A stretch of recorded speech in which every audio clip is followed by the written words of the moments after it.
Então, pessoal, vamos continuar com genética aqui. Na última aula a gente falou sobre a segunda lei de Mendel, a segregação independente dos cromossomos, aquela proporção do 9 para 3 para 3 para 1, né? Agora a gente vai dar uma continuada na genética, tá? Alguns casos especiais. O primeiro deles, cara, aparece muito pouco em vestibular, que é a pleiotropia. O que é pleiotropia? É quando um gene, né, um gene ele fornece mais de uma característica, ele fala de mais de uma característica. Então, por exemplo, a fenilcetonúria, né, que é uma mutação que acontece no nosso corpo, ela é uma característica genética. Esse gene ele vai causar alterações no fígado, vai causar alterações cognitivas, vai causar alterações de coordenação motora. Então, ele está mexendo em várias características diferentes, em vários fenótipos diferentes. Isso que a gente chama de pleiotropia. Tranquilo? Interação gênica quantitativa.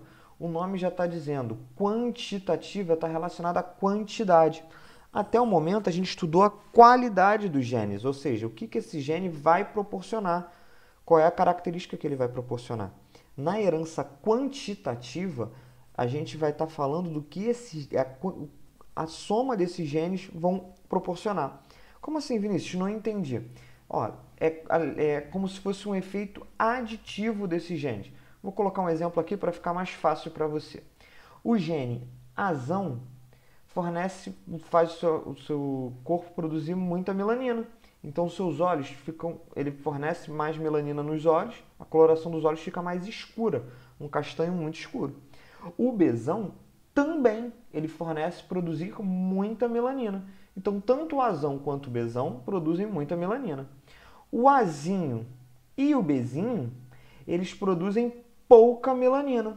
Como esses cromossomos estão em pares, se ele ficar com azão, opa, esses dois aqui, eu tenho 4 cromossomos que estão se somando para produzir muita melanina. Então, os 4 estão me dando a mesma característica, eles estão se somando. Eu somo muita melanina do azão, com muita melanina desse azão, com muita melanina desse azão. Então, o olho vai ficar com uma cor muito escura. Já esse castanho aqui é um castanho escuro, mas não tão escuro quanto esse. Por quê? Porque eu só tenho 3 genes dominantes. Então, eu só tenho 3 genes assumindo a característica para produzir muita melanina, enquanto um gene está aqui para produzir pouca melanina, o Bzinho. Então, esse castanho aqui vai ser um castanho escuro, mas não vai ser tão escuro quanto esse. Tá bom? Esse aqui ó, é a mesma coisa, ele vai ficar um castanho escuro também. Por quê? Porque eu tenho 3 genes dominantes fornecendo a característica de castanho escuro e apenas uma característica de olhos claros. Beleza? E assim continua. Aqui, ó, eu tenho 2 genes para fornecer a característica de cromossomo escuro. Somente 2 recessivos para produzir muita melanina. Esses 2 aqui, ó, produzem pouca melanina. Então ele vai ficar um castanho mais claro. Beleza? O verde. No caso dos olhos verdes, tem 3 genes para produzir pouca melanina. Apenas um gene para produzir muita melanina. Por isso que ele fica com a cor verde. O mais difícil de achar, né, é o azul. Por quê? Porque ele precisa ter os 4 genes recessivos para produzir pouca melanina. Então, os 4 genes recessivos vão produzir pouca melanina, vai ficar da cor azul. Então, o que essa herança quantitativa nos diz? Ela não está nem aí. Ela está preocupada com a quantidade desses cromossomos somados, de iguais somados. Então aqui, ó, o azão muita melanina, o bezão muita melanina. Aqui eu tenho 4 que vão produzir muita melanina. O azão, aqui nesse caso, ó, azinho pouca melanina, bezinho pouca melanina, bezinho pouca melanina. Então eu tenho 4 que vão produzir pouca melanina. Deu para entender? Então é você somar essas características. Tranquilo? Já a interação, agora vamos falar das interações gênicas. A primeira que a gente vai falar é sem a epistasia, tá? E o que é epistasia? Quando um gene domina o outro, perdão, quando um genótipo, um azão, por exemplo, impede o funcionamento do bezão, tá? Nesse caso aqui é uma interação gênica sem epistasia, que vai ser muito parecido com aquela segunda lei de Mendel, né, da segregação independente dos cromossomos. Então, o que a gente consegue perceber aqui são 4 fenótipos diferentes. Em galos, por exemplo, ó, a crista, que a gente chama de crista rosa, ele tem que ter o Rzão e 2 Ezinhos, ou seja, o Rzão alguma coisa, não me interessa se ele é Rzão ou se ele é Rzinho, e tenho que ter 2 Ezinhos no outro gene, ele vai nascer rosa. Se ele tiver duplo recessivo para o R, ou seja, Rzinho e Rzinho, e tiver um dominante para o gene E, o Ezão, ele vai ter a crista ervilha. Ó, essa crista aqui mais diferente, crista ervilha. Tranquilo? Se ele for todo recessivo para um e recessivo para outro, ele vai ter a crista que a gente chama de crista simples. Agora, se ele tiver 2 características dominantes, um Rzão com qualquer coisa, pode ser Rzinho ou Rzão, não interessa.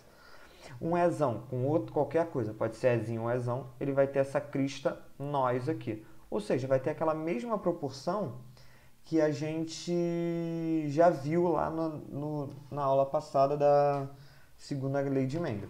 Tranquilo? Já aqui, epistasia são interações gênicas nos quais os alelos de um gene inibem a ação dos alelos do outro par de gene. Então, é como se um gene proibisse e não deixasse o outro gene funcionar. Tá bom? Ah, Vinícius, a gente já viu isso, azão, azinho. O azão não deixa o azinho funcionar. Beleza. Mas a gente está falando do mesmo par de cromossomos. Na epistasia, quando um par de cromossomos, um par de alelos, não deixa o outro par de alelos funcionar. Tranquilo? E pode ser de 2 tipos, dominante ou recessiva. Vamos para esse caso aqui primeiro, ó, dominante. Em algumas espécies de aves, né, de galinhas, a gente tem que as penas coloridas são Czão e as penas brancas são Czinho. Beleza? Então, se for Czão, pena colorida. Czão, Czinho, pena colorida. Mas se for Czinho, pena branca. Só que qual é a característica? O gene I, que está em outro cromossomo, ele é epistásico sobre o gene C. O que significa epistásico? Ele não deixa o gene C funcionar. Então, se o cara for Czão, mas ele tiver um Izão, a galinha vai ser branca. Vai ter as penas brancas.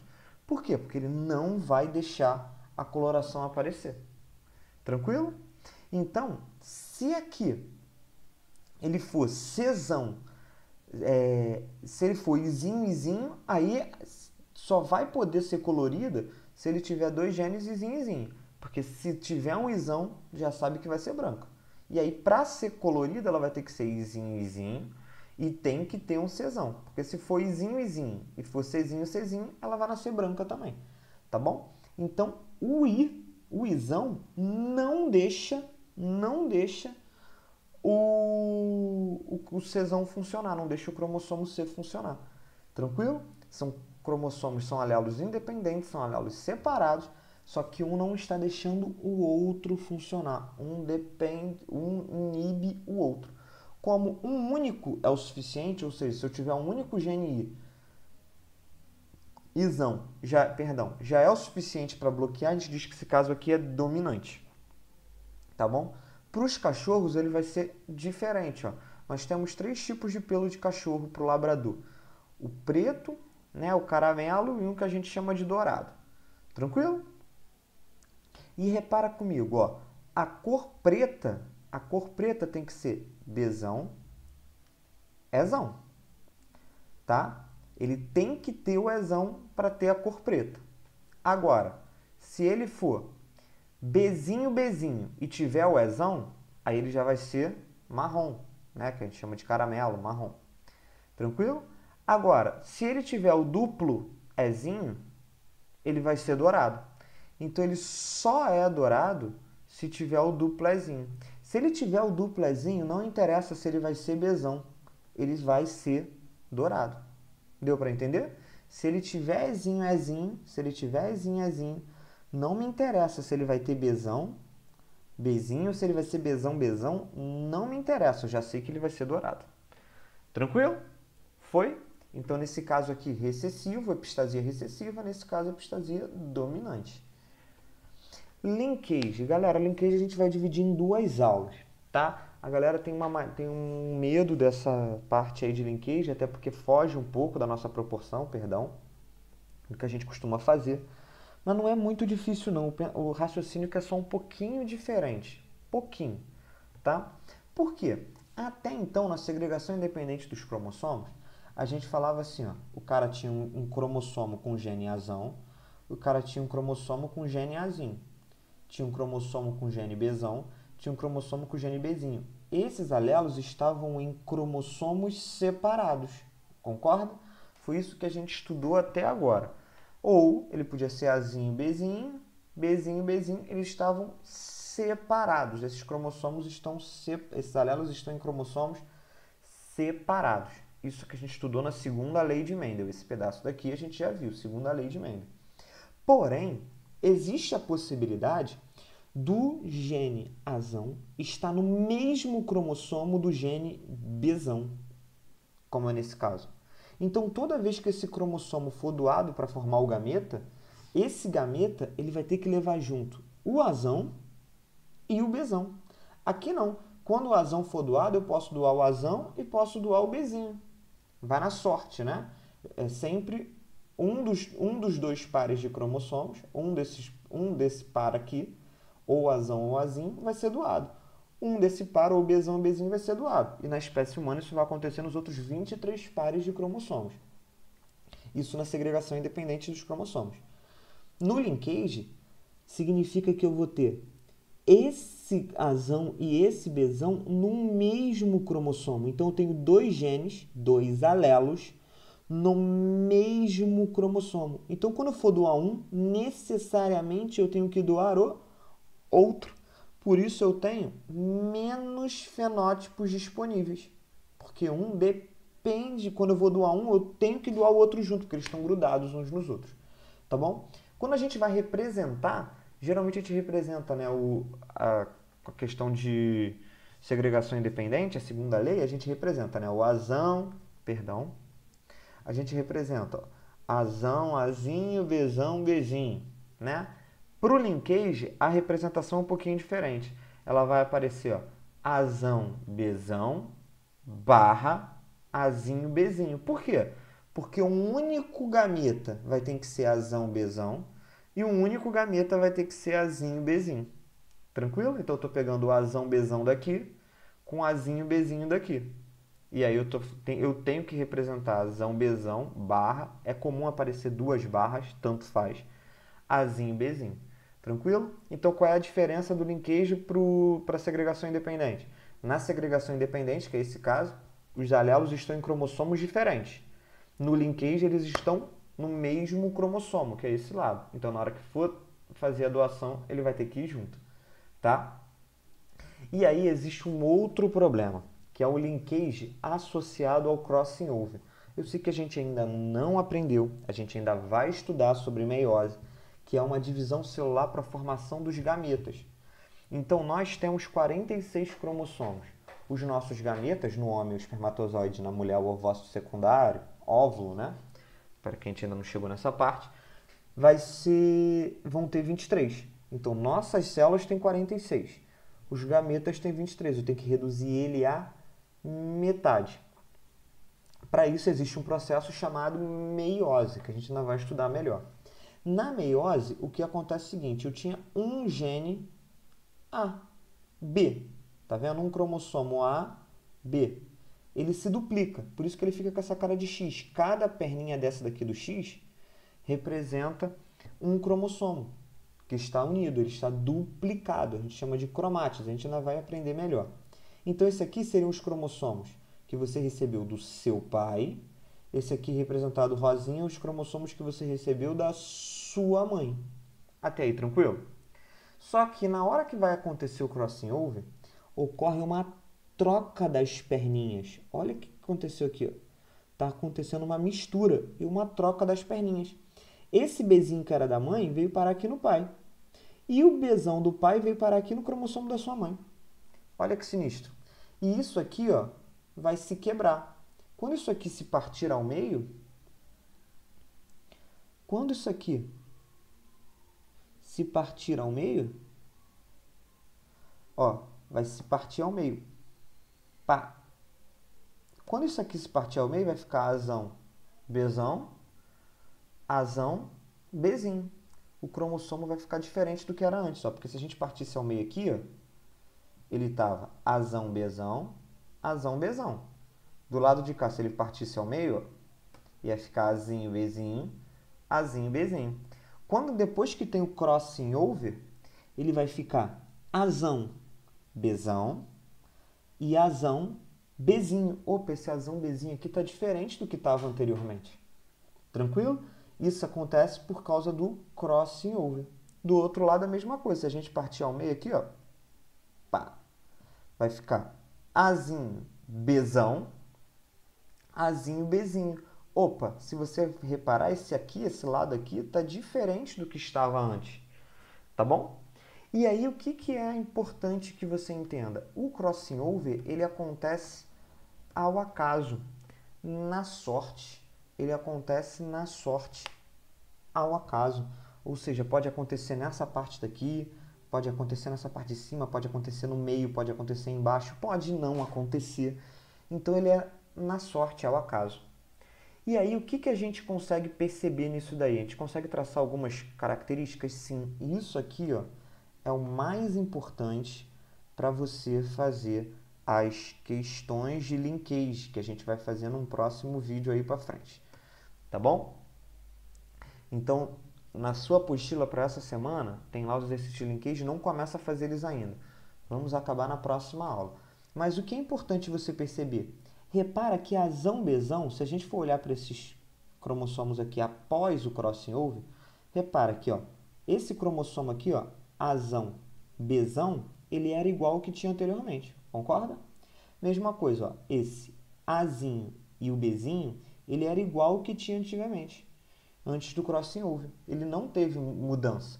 Então, a gente diz que eles são cromossomos parentais, são genes parentais que vieram dos pais diretamente, sem mudança, tá bom? Já esses aqui, ó, o Azão, Bzinho e o Azinho, Bzão, eles não apareciam nos cromossomos parentais. Eles são novos, só surgiram depois que teve essa mudança da perninha. Então, a gente diz que eles são genes recombinantes. Tranquilo? Como eles são genes recombinantes, eles não aparecem nos genes parentais. O que a gente pode tirar de lição disso? O que a gente pode perceber é que a proporção, a quantidade num gameto de genes parentais, ou seja, de Azão, Bzão e de Azinho, Bzinho, sempre tem que ser maior que a metade, ou seja, maior que 50%. Sempre isso vai acontecer. Por quê? Porque tendo crossing over ou não, eles vão ter que aparecer pelo menos na metade. E lembrando que o crossing over, ele não aparece sempre, pode ter e pode não ter naquele cromossomo, pode ter só no outro par seguinte, pode ter só 2 ou 3 pares depois de cromossomos, tá bom? Então, ó, os parentais, que são aqueles que se repetem no começo e no final, né, antes e depois do crossing over, eles vão ser sempre maiores que 50%. Já os recombinantes, pela proporção, ou seja, aqueles que só aparecem, aqueles cromossomos que só aparecem depois do crossing over, que é o caso do Azinho, Bzão e do Azão, Bzinho, isso a gente chama de recombinantes, eles já sempre vão ser menor que 50%. É até aí que a gente vai parar hoje, porque existe a possibilidade de a gente calcular a proporção desses cromossomos, ou seja, qual é a proporção que a gente fazia lá do outro, 3/4. Tem como calcular sim. A gente vai ver que para ensino médio só se faz para um caso. Para faculdade, nível superior, a gente faz para outros, aí tem outras contas para ser feitas. Mas para o ensino médio, sempre as questões param no mesmo prazo, na mesma parte. Tem como calcular? Tem. Analisando os filhos, os descendentes, a gente consegue analisar, calcular isso, a proporção disso. Mas a gente vai deixar para a próxima aula, porque essa aula já está grande demais para vocês, tá? Para estudar essa semana. Então fica ligado para a semana que vem também. Abração!